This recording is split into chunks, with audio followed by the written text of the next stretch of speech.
There you go, my friends.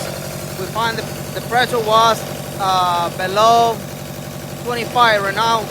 Richard found the call.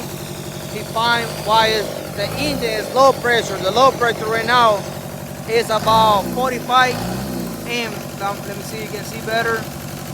45 and 50. So that's a good pressure. So he found the fail. The fail was the the puppet. The puppet is not released like quietly. So right now it's working like properly. So we got good pressure, and we ready to go, guys.